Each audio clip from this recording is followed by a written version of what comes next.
So, remakes. They have always been quite the controversial thing. Some said that remakes often ruin the original, while for some, remakes were like reinventing a series in a different light. Whatever your opinion is, though, there's always going to be the good remakes and the bad ones.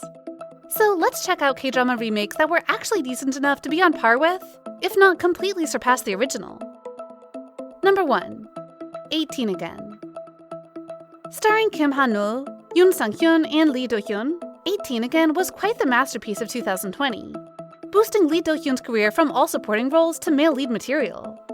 Still, the drama was actually a remake of the Hollywood movie 17 Again, and had retained the gist of the plot. A miserable man regretted quitting his dream in the past, had the chance to be young again,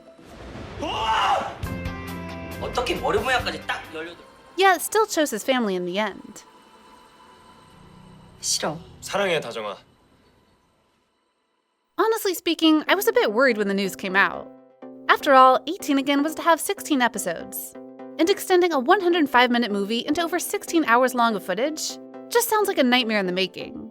Surprisingly though, the drama was extremely well done.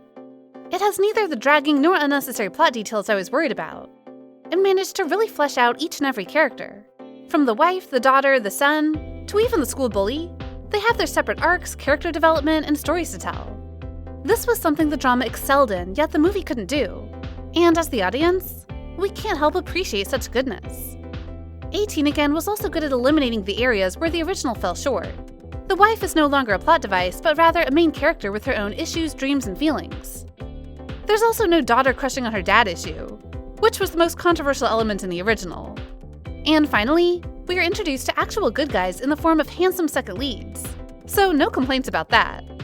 18 Again is like the elevated 17 Again with more time to resolve things, and also one of the best remakes in my book. Number 2. Romance is a Bonus Book. Surprisingly, this Netflix K-drama was also based on a US production, namely the novel and subsequently the hit TV series Younger, which tells the story of a divorced woman that struggles to re-enter the ageist publishing industry, and so lies about her age to secure herself a job. Right from the get-go though, Romance is a Bonus Book had made some noticeable changes. Kim Dani, the female lead of the series, didn't lie about her age, but rather about her credentials, education, and work experience. She ended up working an entry-level job and slowly but surely showing off her true skills, which makes for a nice underdog story. There were also changes in the loveline aspect. For one, compared to Younger's male lead, who's a tattoo artist that never knew the female lead before, Romance is a Bonus Book introduces us to Dani's childhood friend, who has had this huge crush on his Nuna since practically forever. Putting the two side by side, I have to admit I like Romance is a Bonus Book better. This has a bit to do with Wi Ha-jun being the ultimate second male lead. But also, it's about the bright, colorful, and very poetic atmosphere that spans the entire show. First, since the series is set in the publishing industry, we get to enter the magical world of books.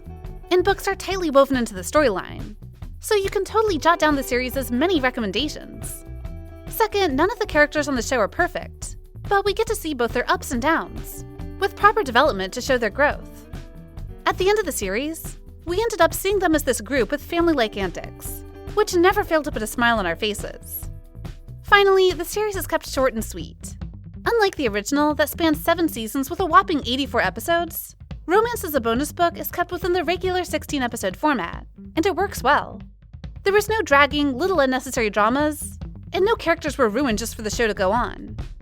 Overall, Romance is a Bonus Book isn't a flawless series, but it is enjoyable, beautiful, and packed just enough for us to happily watch till the end. Number 3. The World of the Married. Well, you may or may not know it, but JTBC's huge hit The World of the Married is based on BBC One's infamous Dr. Foster. Like the original, it follows a revered doctor, Ji Sun-woo, who thinks she has the perfect family with her successful husband and son. However, everything falls to dust when Sun-woo finds out that her husband is having an affair with another woman, that her friends knew it all along, and that she had virtually no one on her side. Making this series was actually quite the risky move on the Korean behalf. Seeing that Dr. Foster was wild, like nothing we have ever seen in K-drama land. My very, very personal verdict, though, is that The World of the Married stands a little bit higher, or at least it was better in the first half of the show. The series was somewhat less grim than its source material. Its female lead was not as insane, And despite dragging the plot a little bit as it reached its end, it wraps up more tightly, and not on a complete cliffhanger. All of this, combined with Kim Hee-ae and Han So-hee being extremely sexy on the same show, call me biased, but I'm keeping my stand.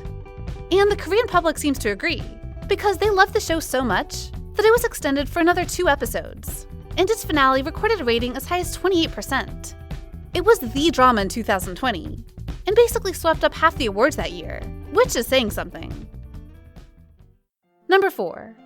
Hometown Cha-Cha-Cha. Back to the world of drama remakes of old movies, and we have Hometown Cha-Cha-Cha. It was inspired by the 2004 South Korean film Mr. Handy, Mr. Hong. It had managed to stretch that 1 hour and 45 minutes of goodness into 16 hours of greatness. So honestly, there's nothing to complain about. The plot of the two was also the exact same.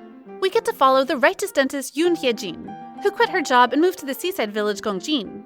There, she meets the handy Hong Do-sik, a jack of all trades, who always takes care of village elders and never shies from odd jobs. It is a story of character growth and healing, and both versions had absolutely nailed these aspects. Still, the reason why Hometown Cha-Cha-Cha came out a bit higher is that it took all the best elements of the original and elevated them. The story was 70 to 80% alike, but we got to delve more into the side characters, more about the past, and more about each piece of life in this tranquil village. Hye-jin of the TV series was also more brash and forward than her movie self, making for a strong and modern character that we all end up loving. The best thing about the series, though, is that they changed the relationship between our 2 main characters. In the original movie, Do-sik was nice and caring, but also withdrawn. He keeps rejecting Hye-jin's feelings, despite her confessing to him. And in the end, they only stayed as friends. Compared to that ending, we get to see a sweet relationship in the series version, and even get to witness a beautiful wedding at the end, where all past dramas are resolved, and Hye-jin and Do-sik learn to embrace each other's flaws, hand in hand. All in all, Hometown Cha-Cha-Cha is a happier and more fleshed out version, with beautiful cinematography, music, and characterization, and you really shouldn't miss out on it. The original movie is also readily available right on YouTube, so you can always form your own opinion by giving it a try. It's hard to enjoy remakes without comparing it to the source materials. But trust me, there are actually many that actually manage to improve the original idea. So what about you?